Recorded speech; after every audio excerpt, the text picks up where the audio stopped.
Hey guys, welcome to Fringe FM, the show where we get the world's most interesting folks to talk about the future that none of us saw coming. Today we've got Dr. Michele Ross on the program. She's a very interesting individual. She's into drugs, plants, and making people healthy. So thanks for coming today, Michele. Thank you so much for having me. I can't wait to talk more about the future. It's so exciting. So the first question, you do a ton with cannabis. What's the story? So actually, I was a hardcore anti-drug scientist. I grew up in front of a crack house in New Jersey, and I never thought I would grow up to be a cannabis scientist.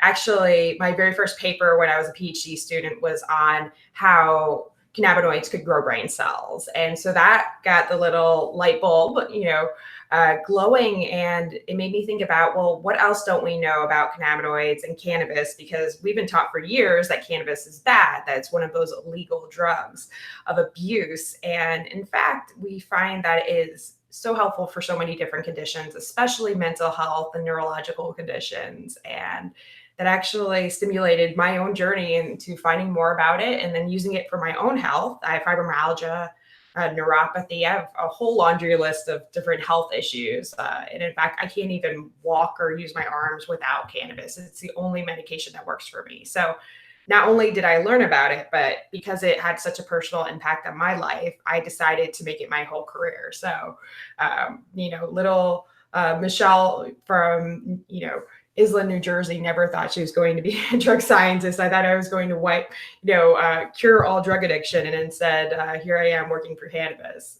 So it's been pretty amazing journey. And you grew up close to the opiate capital of the world. Yeah, actually, I was right down the street from Merck. My dad actually worked at a General Motors plant, a car plant right next to the Merck factory. So it was funny because I was the first kid in my family to even go to college. And they all thought I was just going to work at the auto plant. And I was actually telling them, oh, okay, I'm going to be the president of Merck. I'm going to help, make pharmaceuticals to help, heal the world. And then a little bit later down that path, what I realized that pharmaceuticals weren't the answer to everything, and that there's a lot of ancient wisdom in plants and other substances that are really where the key things that are going to be able to heal the trauma, the pain, the chronic illness that our world is seeing right now. And it's such a better alternative to alcohol and some of the other drugs that people have. I don't want to always praise. I'm not a big marijuana person. I've used it a couple of times. Don't worry, Mhm. it's in Europe, so it was totally technically gray zone. But it's really interesting how much of a pushback you see both from regulators and pharma. Is that just regulators being bought by pharma companies? It's hard to say. Of course, you're going to lose a lot of money in alcohol sales and pharmaceutical sales when you legalize cannabis. We've seen that in Colorado, we've seen that in California. Any states where they've legalized, there has been a decrease in alcohol use and opioid use and other prescription drug use. But what we're seeing is actually that big alcohol is buying into cannabis. They're acquiring cannabis companies, they're investing in it, and we're seeing this heavily in Canada right now, where companies that like have the Corona beer brand are investing into cannabis. In terms of pharmaceuticals, it's interesting because there are pharmaceutical companies that have been doing cannabinoid research for years. So one of their issues was that it's really difficult to patent a plant. So it's very easy to patent a single chemical. And that's why we've had prescription THC as a Marinol in the United States. We've had prescription CBD.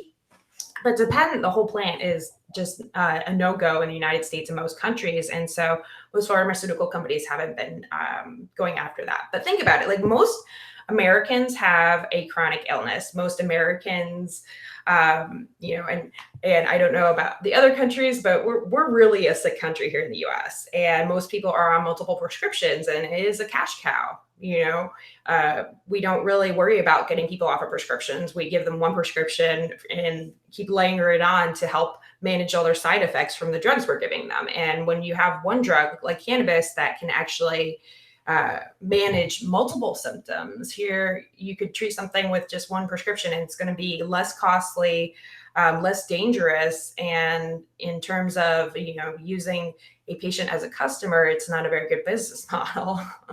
It's not, yeah, it's certainly not. The healthcare system's whack. But in terms of when people like to bring up things that sounds similar to a magic bullet. I always like to push back because if it helps you gain weight and helps you lose weight, someone's confused there. So talk to me a little bit more about the science of cannabis and the science of some of the drugs you've studied. Sure. So the endocannabinoid system is actually the largest neurotransmitter system in your brain and body. It controls all the other neurotransmitter systems. And to break that down, since I am a neuroscientist, I don't want to go over anyone's head. A neurotransmitter is the signal between two brain cells. So that's how they communicate. So be able to send a message to say, okay, I want to move this muscle, or I want to, preserve this memory. Whatever is happening in your brain is mediated by these neurotransmitters. So there's all different types of those. There's dopamine, there's serotonin, there's glutamate, there's GABA, there's all these different signals. And all these signals are controlled by the endocannabinoid system. So it's like the fine-tuned dial that decides how much dopamine's released, how much serotonin's released, et cetera. And all those neurotransmitters decide whether you eat, whether you're interested in sex, whether you're going to remember something, learn something. It's literally every single piece and process in our body is controlled by the endocannabinoid system, with the exception of breathing, which is really fascinating because that's why we can't overdose on cannabis, because cannabinoid receptors aren't in the brain region, the brainstem that controls breathing. So opioids kill us because it does depress breathing, but cannabinoids can't kill you because it can never interfere with breathing. So that's an interesting little factoid there. But the endocannabinoid system is just so complex. We're learning all the different receptors that are involved there. We're learning all about our own natural endocannabinoids that bind to these receptors. And we thought that there was just the cannabinoid type 1 receptor, CB1 receptor, or CB2 receptor. We're finding all these different random receptors. Literally every month there's new receptors being found or potentially being explored. And it's really fascinating. The plant itself has so many phytocannabinoids, or plant-based cannabinoids. So there's over 111 phytocannabinoids in the plant.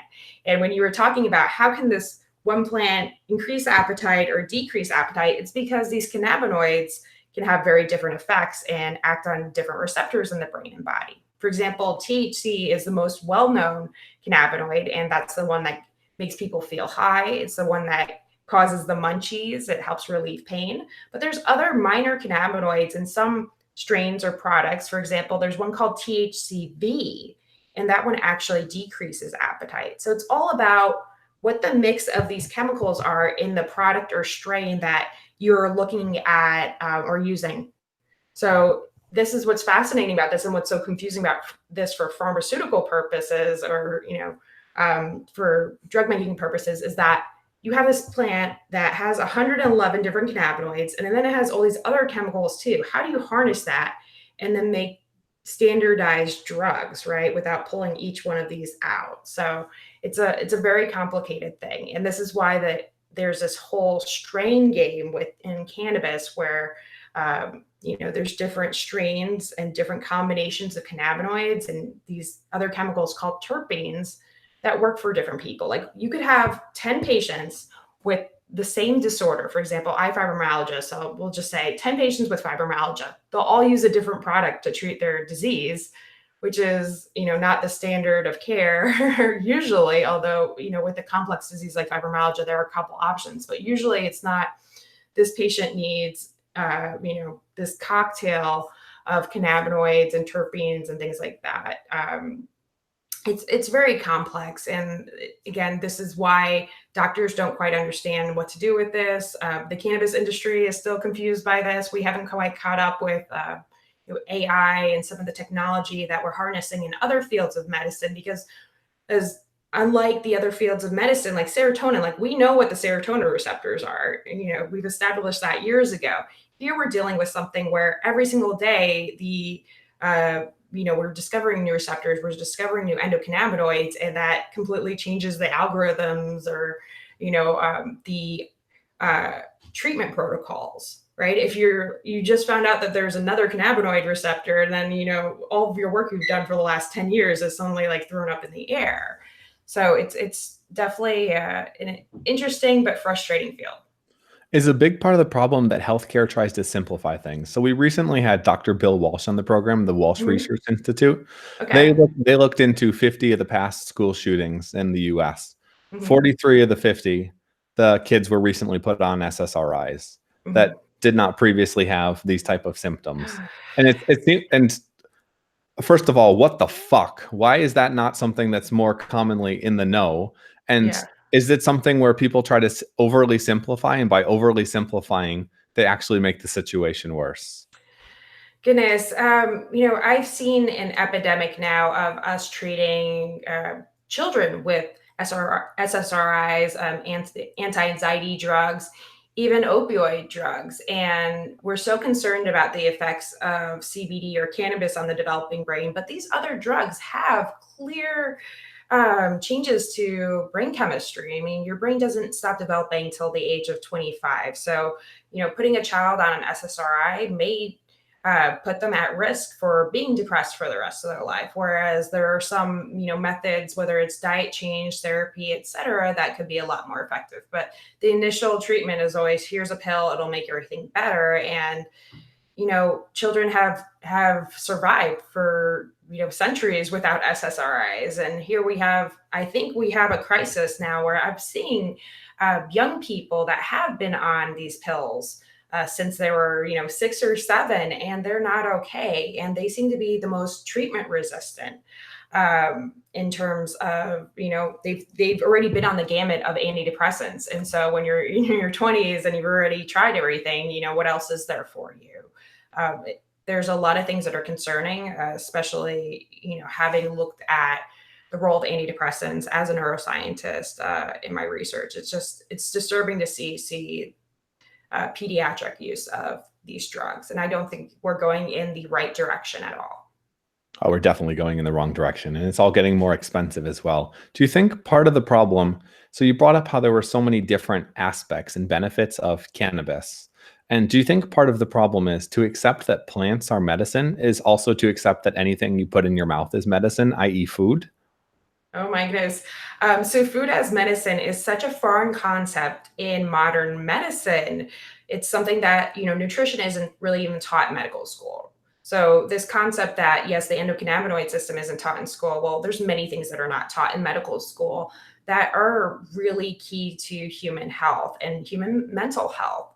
I really think that nutrition is preventative medicine. We could be treating the obesity epidemic, the mental health epidemic, the addiction epidemic, all these through preventative medicine. And it really starts in what you put in your mouth. And I think that we have such a process of control, and we have this role of a doctor as gatekeeper, right? So in order to take care of our health, we have to visit a doctor god who then decides what we deserve to be prescribed. And we take those pills, and then, under their direction, we get better.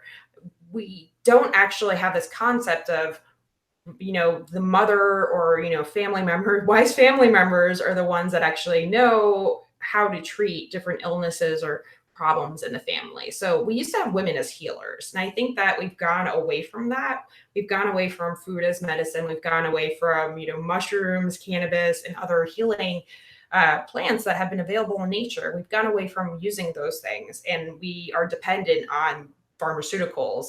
It's almost like we can't even figure out how to heal ourselves, or that's not our first go-to. A pill is our first go-to, and we've seen that to disastrous effects in the United States and other countries. So Western medicine is definitely causing more harm, and I think that a return back to ancient wisdom is really important, but combining that with, I think, modern technology, I think that we can do so many things. It's just, we really have to combine both of those things. And one of the most exciting things, I think, actually in the cannabinoid medicine field was that they just discovered this type of moss. It was a liverwort, I believe, and they found a new cannabinoid in it. So it was something like THC plus CBD in this moss, and indigenous people have been using this moss for years for medical purposes. And I think that what we're going to find out is that there's actually tons of other cannabinoids in plants. It's not just cannabis. We just haven't tested it, right? So it's not that the cannabis plant is the only plant with cannabinoids. It's literally, we just haven't been searching. And when different cultures have been using medicine for years, it's just crazy that we really haven't explored these things. I think that there's so much we really need to find out, definitely in South America and other countries. Ayurvedic medicine, we've been downplaying for years. I think that there is so much that we just don't know about these medicines people have been using for centuries. There's a reason why they've been using it. It's not, not everything is anecdotal. Just because we haven't tested it doesn't mean it doesn't work. Well, speaking of the ubiquity of medicine, DMT is in pretty much everything, isn't it? I don't think DMT is in everything. I'm not a DMT expert myself, although there is, I believe, a video that's like 2 million views of me talking about it as a neuroscientist. I had a couple experiences with it myself. Yeah, no, I think it's only in the ayahuasca bark. It is in the human brain, but I'm not sure where else it is. I've heard it's in trace doses in almost all vegetables and foods, but it's not something that you process. So the reason why when you take ayahuasca, they add Mhm. something else to, I don't totally understand it, but they add something else to essentially block the blocker so that, Yeah. for an analogy, you can score a touchdown. And it's Yeah. a wild and crazy touchdown. But I know you're big on psychedelics for mental health, Mhm. and I wanted to know why. So for me, it really came down to personally experiencing that. And I think that, that's the turning point for people with cannabis, with psychedelics, or anything. I've struggled with PTSD, depression, for most of my life. I've had some significantly bad experiences and trauma, just like most people unfortunately have. And for me, it was actually first experience. I actually used DMT as my first psychedelic, sort of the gateway, because it's something that you can actually control. So with DMT, the psychedelic experience is over when you open your eyes, and it's back on when you close them, and it only lasts, about 2 to 8 minutes. And for me, especially with a background in my family of mental health, serious mental health disorders, I was worried that I could take cannabis or I could take another psychedelic and perhaps instigate schizophrenia or something like that. So I really wanted to, put my toes in the psychedelic water and make sure that I was going to come out unscathed. So And you for were more me, worried about cannabis than DMT. I actually was, yeah. I Wow. didn't I didn't use cannabis until I was almost 30. And it was because of that. We know that there's sort of a window for schizophrenia onset. And while cannabis doesn't and cause schizophrenia, if you have the genetic background and you're going to develop it, what happens is you could actually cause the onset to be several years earlier. And we know that every year that you have that disease, that is worse quality of life. So for me, I was a little nervous, and I decided to be rather safe than sorry, and everything worked out in the end. But for me, DMT was a much more controlled experience. And for me, I have a issue with losing control, which actually it's nice because cannabis helped me let go of all that, and take more risks, which was really good for both my career and my personal life. But DMT was really the gateway, and it just it helps people understand that there's something else bigger than them out in this world. And for scientists, there's a lot of scientists that are atheists, right? Everything's got to be facts, black and white, data. And DMT can help you show and see pieces of this universe that you can't quite understand and you can't quite grasp, and it's okay. You don't have to know everything, and that's okay. So for me, it made me feel more comfortable exploring some of the other psychedelics that have, longer half lives and durations, like mushrooms, for example. Once you use mushrooms, you can't really turn off that trip. Same with LSD, which it was something I actually didn't use until much more recently in my life. But it was definitely one of the most transformative experiences I've ever had. So I've been grateful for each and everything that I've tried. I haven't had any bad trips, which sounds crazy, because I know so many people that have. But I think everything is about the right context, the right intentions, and you know, being able to work with people that can navigate those bad experiences if they do pop up. Yeah, an analogy would be if you get drunk while you're angry, you're going to be angry drunk. If you're happy while Yes. you're drunk, you might start crying, but that's about it. What was the most transformational experience for you? Walk through a little bit what it was like and what the takeaway was. Okay, so I would say the first time that I used mushrooms, the experience that I got was that I was connected with the world, and that the world loved me, and that I love the world because I am the world. It was very much that, we're all the universe, we're all, bits of stars type of thing. But for me, being a child of, an abusive family, I didn't feel that love. I felt like that love was missing my whole life. And it didn't matter how smart I was, how many degrees I had. I just never felt like I could do enough to receive anyone's approval. In fact, I'm still estranged from my family. So for me, to actually feel unconditional love from the universe was eye opening. And from that day on, I was able to have respect for myself, be able to know that I didn't need any approval or external validation, that what I was doing was purposeful and what I chose to do and what made me happy was most important. And that the world wanted me to be happy. So, from that day on, I didn't need that external approval. And it was really important. And to be able to share that experience with others too was really important. I found as a neuroscientist, it's funny. I hate, using your doctor degree, but people listen to people that have experience with the brain and have done these things and have survived and actually have benefited from them. And so, one of my favorite things is to be able to share these stories with people that are struggling. And there's a lot of people that are struggling with depression, anxiety, or they're just hung up with their careers, right? There's these stumbling blocks. You can only get so far in life, with low self-esteem or seeking approval, right? And once you're able to overcome that hump, all of a sudden the world is open to you. And so it was really important for me to go out and use, my experiences and what I've learned to go help other people help explore themselves and gain meaning in this life. And in fact, I've been involved in some campaigns too. I've worked a little bit with Denver for psilocybin, which is the group that's decriminalizing psilocybin mushrooms. They're actually voting on it in May 2019. So there is actually an active movement in the United States to decriminalize all drugs. We started with cannabis, but of course, some of the other drugs we know are just as harmless and very beneficial and should be available in non-pharmaceutical form. So, it's a crazy wild ride. I never thought I would start in cannabis, and then here I am. It's sort of funny because I get recognized as the drug scientist a lot, or the scientist who uses drugs, which is funny because I'm like, I actually don't use these drugs all the time. They're context dependent. And I really do see them as sacred medicine. But, because I've been very vocal about psychedelic medications, it's okay. I'll take the label. Do you see these as a replacement for God as we continue to disprove what we've thought in the past? I never want to say disprove God or prove God. I think that God is a very personal thing and it means so many different things to so many people. So I think for some people, it may change what they think about God, which could be actually very shocking.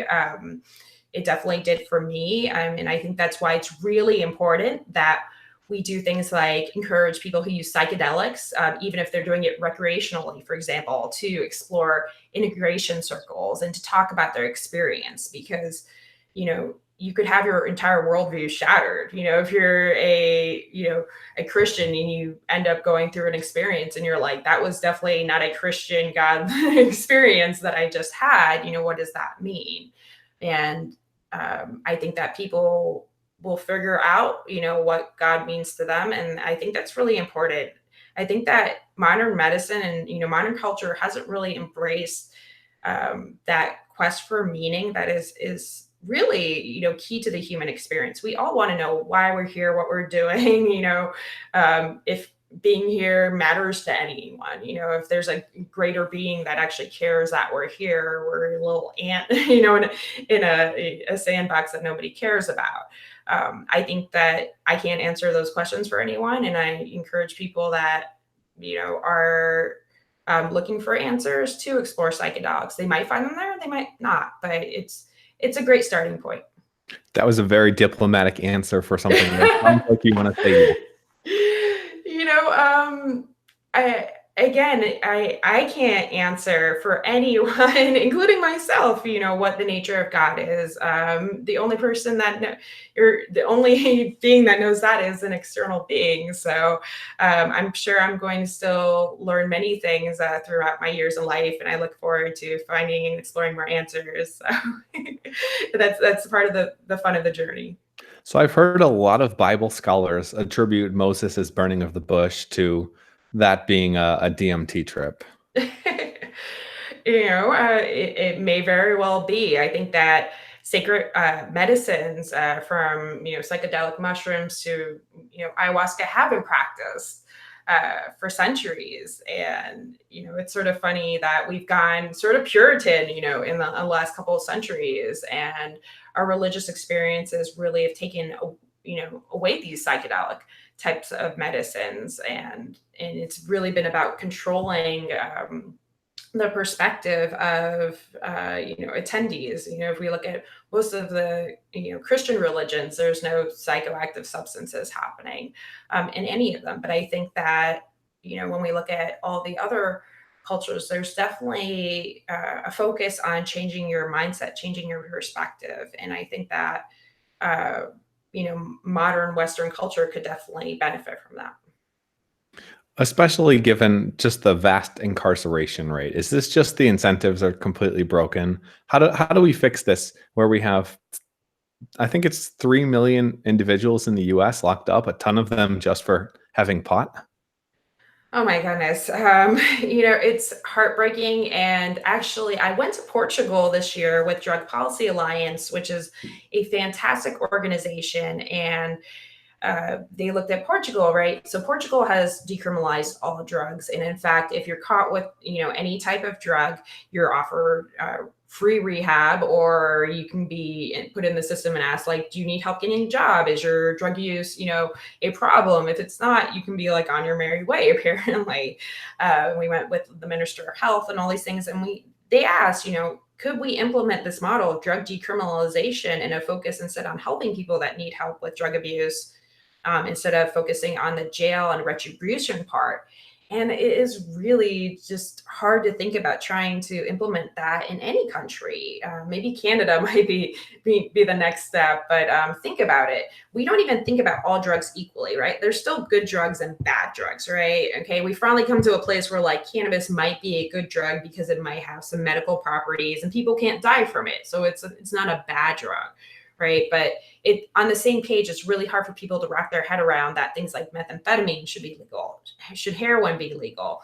Well, or should only safe, happy, non-synthetic drugs like magic mushrooms be legal, right? So we're still putting a value system on drugs, how people choose to alter their perception, how people choose to reduce stress. We're still putting value labels on that. So we still have a very complicated system. Is that one of the the things, problem? Because yeah. it has to be all or nothing. You can't set a line. Yeah, we have conversations with a lot of smart people, and there are some people that, believe that going about drug decriminalization by single drug is a bad thing, right? So the goal, like the most ambitious goal out there is, okay, we legalize cannabis. So now we go on a big education campaign and we tell them, well, if cannabis was wrong to have that as a drug. Let's just get rid of all the drug schedules and just let's make all the drugs legal, which I think is too ambitious. Unfortunately, I just don't feel like in America we would be voting to legalize methamphetamine and heroin any day soon. I do not think that's going to happen, which is why one of the things where I'm working with just trying to decriminalize a single drug, which is magic mushrooms, because I believe that access to that drug will actually seriously help people that are struggling with anxiety, depression, PTSD, and other issues. And they won't reach for those substances if they think that they're criminal. And we've seen that with cannabis, where the legal access makes people rethink, being able to use those substances. But I think that we're a long time from making all drugs legal. And even in this context, Portugal is not the United States. It's a different size country. The government's different. And one of the keys to success there was that they had free drug rehabilitation centers. In the United States, drug rehab costs so much money. In fact, it costs so much money that it's cheaper to stay an addict than to get clean in this country. And I think that's a huge issue. So I think that we have a lot of things that we need to work out in the healthcare system, including reducing the cost of substance abuse treatment and mental health treatment before we could ever tackle something like that. But I do think a priority is getting people out of jail for minor drug possession, and especially for cannabis possession. I don't understand how we have 30 states where cannabis is legal and we still have people in jail for cannabis crimes. It does not make any sense to me. And I, applaud states where when they legalize, they put in the law that people that were in jail for cannabis related crimes were going to be automatically released. I feel like if I was in that position, I would open up a class action lawsuit against the US government because it's Yeah. hypocritical. Oh my goodness. Well, the number of things that are hypocritical. In fact, just cannabis being Schedule 1 when the United States has a patent on it. They have a 507 patent. They actually patented cannabinoids as neuroprotectants and antioxidants. They're the holder, not a business. The United States government is the holder of the cannabis as a neuroprotectant patent. And so how could you have it as a patent saying that has medical benefits and then say it's Schedule 1 and has no medical benefits? And in fact, several groups have continued to try to sue and take off cannabis off the schedule, and they've lost each and every time because who's listening and who's controlling those hearings? It's the government. So the government's like, yeah, we're lying. Okay, bye-bye, like lawsuit dismissed. It's very frustrating. And, our healthcare system has issues. Our government has issues. Our FDA is completely, our Food and Drug Administration is completely controlled by pharmaceutical, execs and interests. And it's not here to protect the botanical medicine market, the nutraceutical market, et cetera, or human health in any way. So, we have some, I think, really, really deep structural issues, with how healthcare and our government in general is running. I mean, you look at the United States, like things like childbirth, for example. We're one of the countries that has the highest rate of mothers dying during childbirth. That doesn't make any sense for a developed country. We have all these other statistics where we're the worst. We're like literally like in the top 5 of countries for different rates of health issues that shouldn't be happening in a first world country. So, well, I would love to see that we were proactive and one of the first countries to really tackle drug reform. It's so hard. I've traveled in so many states, and there's some states where that they'll never pass cannabis legalization by choice there. Never, ever. The only way that'll happen is if it happens on a federal level, because these states just have really, really conservative views and, are not there to help their citizens. So, it's frustrating when you know the facts and you know that there's nothing you can do for a state. Those are the same states that are getting left behind in just about everything else as well. Yeah, I don't want to see anyone left behind. That's, not the goal. And it's hard, when you have a big heart, but you got to realize what you can and cannot accomplish in your lifetime and with the resources you have. And that's been a hard issue. The cannabis legalization and other drug legalization movements haven't had the resources that, say, a pharmaceutical company has or other big lobbying groups have. Is that changing now that big players are joining? I think that there are, there's some funds going in, but it's still a huge machine. I mean, if you look dollar for dollar, the pharma lobby plus alcohol lobby plus cigarette lobby, versus the drug decriminalization lobby, it's pennies. But if those companies start to buy the cannabis companies, so let's say Coke wants to buy XYZ Light Up, et cetera, Yeah. then it starts to get interesting. I don't think it gets interesting in terms of drug legalization or decriminalization. So most of the big companies, especially even the ones that are now listed on the stock markets, both in the United States and Canada, have never put any dollars into lobbying for social justice reform. So they wouldn't be pushing, say, laws or lines and laws that would release people from prison, that because it doesn't do anything to their bottom line. They don't care if somebody's in jail for some joints. They weren't going to buy their products anyways. They're not as social justice focused as other companies are. And so, we were excited when we saw all these big players and investors coming into the market, but they weren't investing in the corporate social responsibility part of it. So that was a little frustrating, to say the least. But great work has been done on little dollars. It just really takes a lot of a lot of work. And unfortunately, in the United States, we're a little burnt out right now. It's hard for us to see all the work that we've been doing for years. And we thought we were ahead. Like in 1996, California legalized medical marijuana.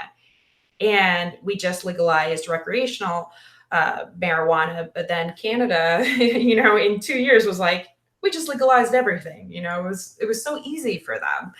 And it's really hard for us to see all that work.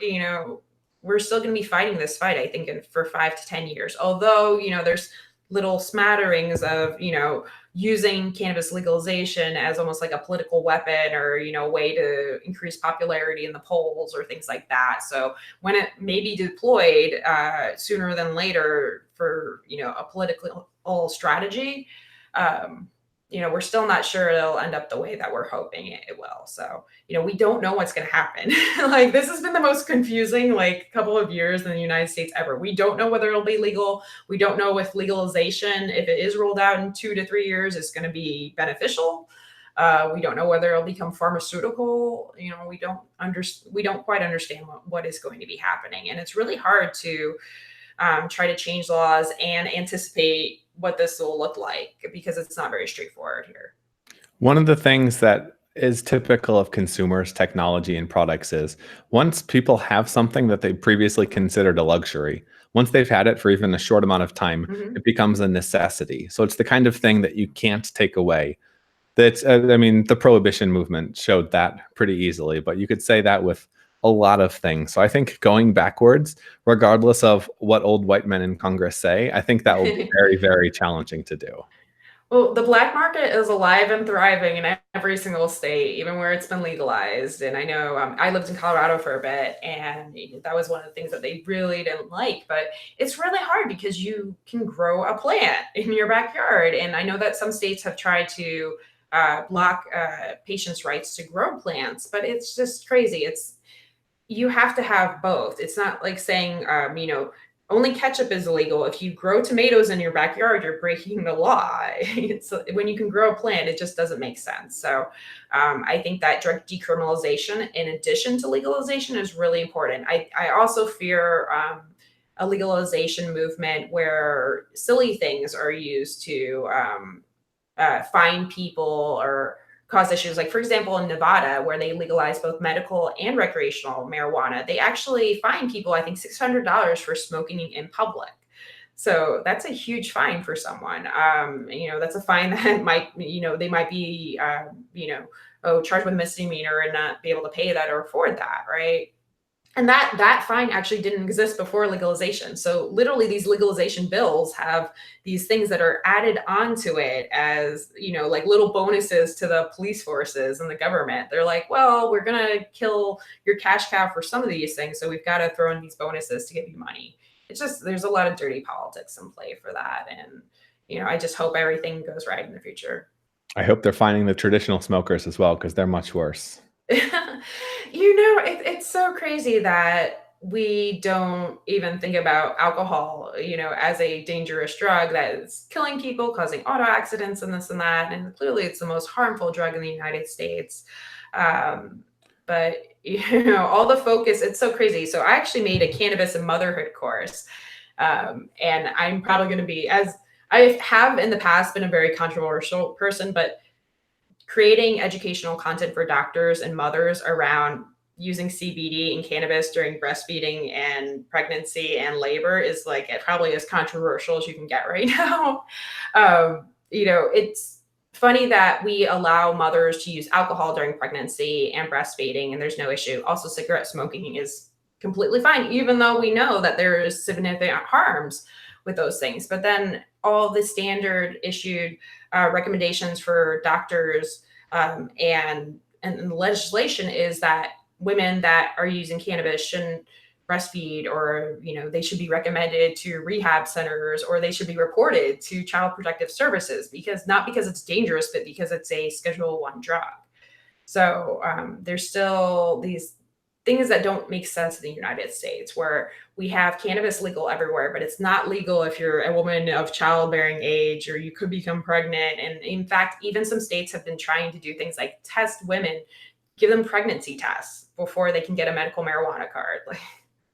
There's just a lot of just weird idiosyncrasies, happening. And, part of my work as somebody who founded a nonprofit on cannabis and women's health is really, identifying the legal challenges and understanding harm reduction approaches for women of any age when they're using cannabis, but it's still going to be a very dangerous place for a mother, whether they're pregnant, whether they're just a parent in the United States using cannabis. So there's so many things to this, where from the social justice aspect to the fact that women are getting their children taken away just because mommy has fibromyalgia and she uses a joint every once in a while, but somebody, said that she's a bad mom, so she gets her child taken away. These are things that happen in the United States. So we have so much to do here. And I'm hoping that, the Canadian market being legal, you're going to work out some of these social stigma issues, some of these legal issues, and be able to prove, definitively that these approaches that we're doing in the United States are harmful, wrong, just, just a violation of rights here. Canada's 100x more effective country. When I explain it to people, we lived there for 6 months. I say it's the US. It's the US without all the bullshit. If you get rid of almost all of the political, personal problems, the crime, just about everything, that's Canada, and they're friendly. I agree. And it was funny. I'm looking at the different statements about like the medical associations and the government. Like our government will actually say things like in the medical instructions, like dealing with mothers that are using cannabis, and it's like, report them, but like, even if there's nothing wrong, report them. Like it just focused on making sure that they went to jail. It was horrible. And in the Canadian model and brochures are like, well, we really don't have enough research to know whether it's bad or good. And so we need more research and education, and don't scare mothers. And I was like, oh, Canada, like, a focus on health and education as opposed to punishment. Who knew that's actually what healthcare should be about, not punishing people. But that's what we do here in the United States. We punish you and then we bill you. Yeah, there's more money in that. I want to transition now. What other areas or technologies are you most excited about, and why? Oh my goodness. Of course, AI is just exciting for all the healthcare possibilities. As I said, its application for cannabinoid medicine is insane because we have this plant with 400 chemicals. And I just think that we're going to be able to harness this to not only treat disease, from Alzheimer's and epilepsy and this and that, but to actually being able to prevent cancer. I think that's a real thing because we all have cancer genes. And I think that there are different combinations of cannabinoids that can help freeze cancer in each of us. For example, raw THC, so the THCA that's actually made in the plant before you heat up cannabis, that's actually been proven to prevent the spread of cancer cells. And we all have cancer cells. So I think that we're going to get to a point where we're going to be able to extend human life. And that part is coming fast. The part that scares me is like technology is exciting, but it's also scary because we're not deploying technology. We're not deploying modern medicine at the same rate for all aspects of, all citizens, right? I don't want to see some of these changes in healthcare and some of these advancements where only the rich get to prevent cancer, right? Only rich get these treatments and everyone else has to suffer with cancer treatments and chemotherapy and things like that. So I think that ethical application of AI and some of these technologies is going to be so important. And I think these are the conversations we're not really having. Is it right to only have the 1 or 5% be able to have access to completely life extending, technologies? I think that's something that we're really going to have to be faced with probably in the next 10 to 15 years. The US has pretty much just opted for a market-based solution. If the market decides on it, then it is God chosen. Yeah, it's a hard thing. And it's one of those things, even with cannabis, right? Like with cannabis legalization, I think that it has so much power to actually improve economies. Where hemp is growing, where cannabis is growing, there's going to be huge economic booms, and the countries that don't have access to that are going to be hurt. From an economic standpoint, from a healthcare standpoint. So I think that we have to really face equality and I think economic equality issues throughout the world. And I don't know how we're going to come to that kind of solution. I think that it's really going to take a lot more, you know, Psychedelics. yeah, yeah, it's psychedelics, yes, but it definitely is not going to take nationalism to make this work. So the U.S. just needs to pause and come back to the conversation in 2 to 4 years. That's basically what we're doing right now. Yeah, yeah. Everything is a bit on pause. So I know you wrote a book, something on training your brain to be thin, and I was curious about the neuroscience and some more interesting neuroscience tips, tricks, hacks, etc., that most people don't know. That actually wasn't so much of a neuroscience based book. I wrote that 6 years ago with another partner. So it was very much more on, talking about, habit formation. And, these are mostly, I think, tricks everyone knows by now. They probably weren't that well known back in the day, but the fact that you really need to stick to habits like dieting or lifestyle changes for 3 weeks before you can actually Why is that? form those neural networks. Well, I mean, you have to strengthen the connections between your brain cells. So, it's all about repetition. So you have these brain cells and they're talking to each other. And in order for them to form permanent connections with each other, it has to have multiple releases of those neurotransmitters. And so if you're doing the same thing, whether you're meditating or you're having portion control, whatever you're doing, if you're doing the same thing repetitively, it will become a habit after several weeks. It's not, you're not going to have, solid change by working out, once every, 7 days for 2 weeks, right? We have to do things on a repetitive basis for us to form the neural pathways to have stable change. And I think, the exception to that is if you use an accelerator. And of course, when we were talking about psychedelics, right, you can, I think, actually have life changing, connections in your brain. And that's what LSD does. That's what, psilocybin does. It actually changes your neural pathways in, a couple minutes or hours. But if you're going to do it the slow, old fashioned way, you're going to have to do repetition and go through some of the hard work. So, it's just funny because I would say that there's a lot of different ways to train your brain. And, going on the treadmill for 3 weeks is probably not the funnest way to do it. The best metaphor I've heard is that your mind is like a hill covered in snow. You go Hmm. down the sled, and the more times you go down, the deeper the treads get. So if you try to Hmm. get out of that, it's really hard to change direction. Hmm. I agree. So let's see. What's something that you're interested in today that's unconventional, that's unexpected, that's contrarian? Mm. Goodness. I mean, I've always just felt like on the fringe. I mean, I think again that the work that I'm doing with cannabis and pregnant mothers is really on the fringe. I still get a lot of like death threat emails and everything from that, from basically being called like a drug dealer to pregnant women and destroying baby brains and things like that. Um, but I think that the potential really, and I don't even know whether this is on the fringe, but one of the things that we were not really talking a lot about is the Me Too movement. And what are we going to do about all these traumatized women and men that have suffered from sexual assault and, like microaggression and micro traumas, right? So we're acknowledging right now that everyone is in pain. Everyone has had some kind of fucked up life, and we're not getting the mental health treatment. We haven't gotten rid of all of our baggage and our issues. So what are we going to do about it? And I think that it's really important for us to harness the psychedelic movement right now and talk about it, especially as a treatment for trauma for women.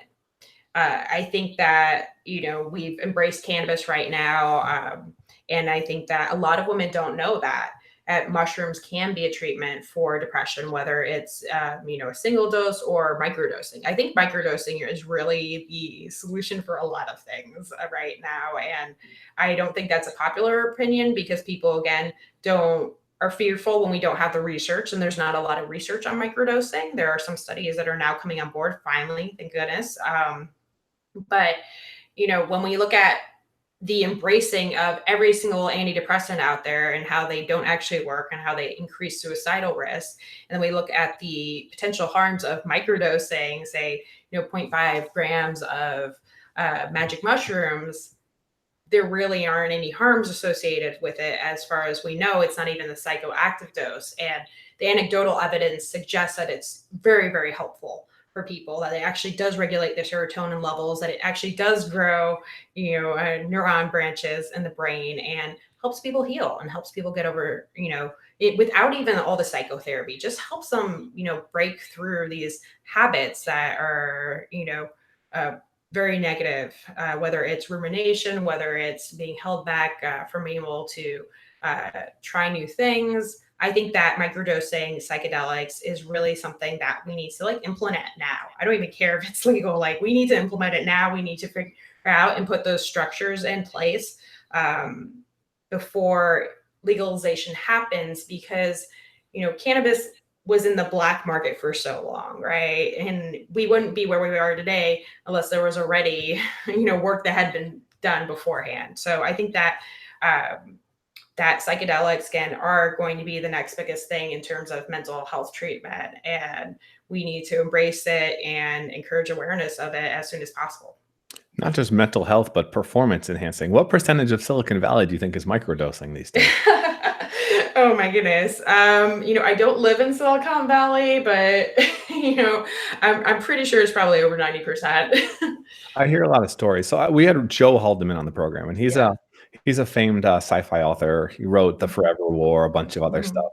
But he was saying something to the effect of, look at all the great works of art throughout history, whether it be film, whether it be books, whether it be statues. What percentage of those do you think that the creators were on some combination of substances, we'll say nicotine, Mhm. caffeine, alcohol, cocaine, Mhm. LSD, mushrooms? If you think about it, a, I would say probably a majority of the great things that have been invented in history have had some combination of those. Absolutely. I'm going to share with you a sort of funny story. So I did most of my PhD actually on cocaine addiction. I actually used rodent models where they had little IV catheters in their jugular vein, and they pressed little levers for drugs in an operant box. And it was sort of funny. So I had the night shift of these boxes, because you put these animals in there for 4 hours at a time. So there was a limited amount of these boxes. Everyone's sharing them. So I got, as a graduate student, the worst slot. So I'm doing the graveyard shift in the middle of the night with these rats, and they're all, on cocaine, and I'm preparing the cocaine solutions and everything. I'm literally covered in cocaine, and I had never used drugs or anything, but I had so much energy and I was so excited to go to my job every day. And then, I graduated and stopped doing that. And I was like, I think I was on cocaine the whole time that I did my PhD, because I was I'm not awake anymore. It's how does one work at 4 a.m. in the morning? It was just hilarious. I was laughing. I wasn't, inhaling cocaine, but it's when you're making saline solutions and things like that. So You're accidentally yeah, inhaling a little yeah, bit. You've got to be. yeah. So it was sort of funny. So I was well, that was an interesting energy during. I've heard other hilarious stories like that from drug addiction researchers. But it's just funny. We've all people use something to get them through the day, right? And it's that judgment, is uh, if you look actually at the pharmacology of it, say downing 4 energy drinks can be similar to a high from methamphetamine. So it's all about your dosage and how you're using the products and what your intent is, right? Just because something is legal, it can still be abused and be unsafe for somebody. So I think that less judgment about how we get through our day, whether it's to inspire creativity, whether it's to have focus. We just need less judgment in general and more harm reduction. If you don't want people judging you, you probably shouldn't judge them. I'm not going to say I'm Absolutely. the best at this. I'm not going to say most people are good at this, but it is what it is. And we can all do a little bit better. Michele, one last thing. If you were going to leave people with one thing, a quote, a call to action, something we haven't talked about yet, what would it be and why? Oh goodness. No pressure. Yeah, no pressure. Well, I do have a tattoo on my leg. It's in French. It's actually in memory of my little brother who passed away actually from Oxycontin alcohol in college.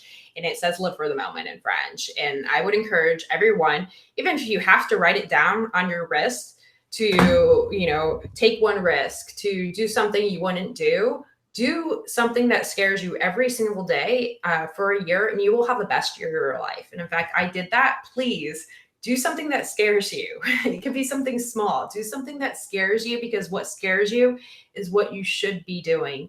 Always get out of your comfort zone and live your best life. The comfort zone challenge is something that's Yes. incredibly beneficial. I did it. My wife got me to do it. There were some interesting things. You wear underwear on the outside of your clothes and walk backwards. It makes you Maybe not that one. it makes you much more comfortable in your skin and willing to do anything, which is great for entrepreneurs, creators. You got to be able to take chances. Michele, this has been fun. You're an awesome person. Where's the best place for people to find you? Sure, you can find me at drmicheleross.com. So that's DrMicheleRoss.com. And we will have links and all the good stuff in the show notes, guys. Fringe.fm, just search for Michele, search for cannabis, search for anything that sounds interesting, and you will find her. Thanks for coming today, guys. And thanks, Michele. Thank you. Cheers.